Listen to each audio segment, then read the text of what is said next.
यह स्वाभाविक है कि नए लोग जो भी शेयर मार्केट में निवेश करने आते हैं उन्हें बहुत कुछ पता नहीं होता है, जिससे वो शुरुआत में बहुत तरह की गलतियां कर बैठते हैं, क्योंकि वो सिर्फ किसी दोस्त या किसी के भी कहने पर या फिर कहीं से टिप लेकर शेयर मार्केट के किसी भी कंपनी में निवेश कर देते हैं। मगर दोस्तों, गलतियां सबसे होती है, इसलिए आपको अपनी गलतियों को सुधारना होगा। दोस्तों, होता क्या है कि नए लोग जब शेयर मार्केट में आते हैं तो वे ये सोचकर आते हैं कि वह तुरंत शेयर मार्केट से बहुत ज़्यादा पैसा कमा लेंगे और वह बहुत जल्दी बहुत ज़्यादा पैसा कमाने के लिए बहुत बड़ी बड़ी गलतियां कर लेते हैं। और दोस्तों, शेयर मार्केट में जो भी तुरंत पैसा कमाना चाहता है वो अपना पैसा गंवा देगा, क्योंकि शेयर मार्केट पेशेंस रखने वालों के लिए पैसा बना कर देती है।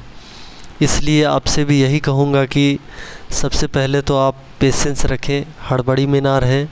हड़बड़ी में ही आप कई तरह की गलतियां कर दोगे, क्योंकि यही होता है नए लोगों के साथ। वो शुरुआत में ही जल्दी पैसा कमाने के चक्कर में किसी भी तरह के कंपनी का शेयर खरीद कर बैठ गए होते हैं, और जहां एक और बहुत सारी कंपनियों का शेयर का भाव बढ़ रहा होता है, वहीं उसके शेयर के भाव गिर रहे होते हैं।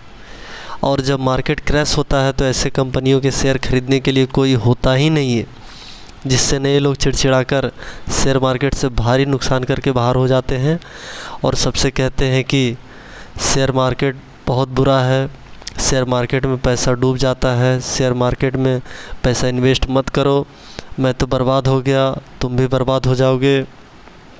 तो दोस्तों, इसलिए आइए हम देखते हैं कि हमें कौन कौन सी वो 4 गलतियां नहीं करनी है जिससे हमें भी भारी नुकसान उठाना पड़े।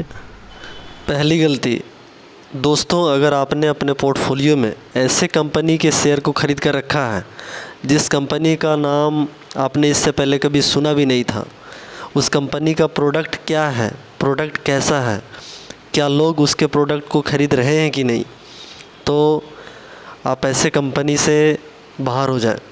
दूसरी गलती, कंपनी का इनकम स्टेटमेंट ज़रूर देखें।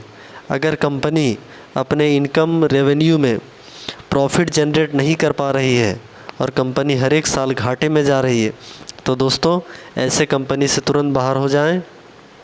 नहीं तो जब कंपनी डूबती है तो ये अच्छों को भी लेकर डूब जाती है। तीसरी गलती, वो ये नहीं देखते कि कंपनी के ऊपर ज़्यादा कर्ज तो नहीं है, और अगर है तो कंपनी की प्रॉफिट ऐसी है कि वह कर्ज से मुक्त हो पाएगी। अन्यथा जब कंपनियां प्रॉफिट अर्न नहीं कर पाती हैं और लोन डिफ़ॉल्ट कर जाती हैं, तो ऐसी कंपनियां भी बहुत जल्दी डूब जाती। इसलिए आप तुरंत बैलेंस शीट में जाकर चेक करें कि कंपनी का अपना रिजर्व एंड सरप्लस कितना है और कंपनी के ऊपर लायबिलिटीज़ कितनी है, क्या वो इस कर्ज से बाहर हो पाएगी कि नहीं। अगर वो बाहर नहीं हो पाएगी तो आप बाहर हो जाओ। चौथी गलती, क्या आपने अपने शेयर को किस रेट पर ख़रीदा है ये देखा?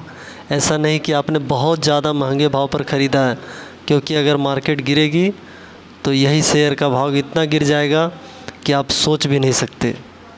इसलिए दोस्तों, आप अभी तुरंत जाकर चेक करें कि आपने इस शेयर को किस रेट पे ख़रीदा है। कहीं आपने बहुत ज़्यादा कीमत देकर तो इस कंपनी के शेयर को नहीं ख़रीदा है ना।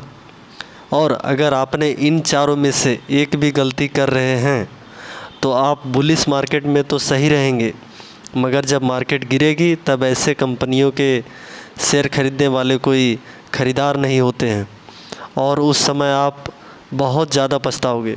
इसलिए आप किसी भी कंपनी के शेयर को ख़रीदने से पहले फंडामेंटल एनालिसिस करना सीखें, ताकि आपको नुकसान होने का डर नहीं रहे।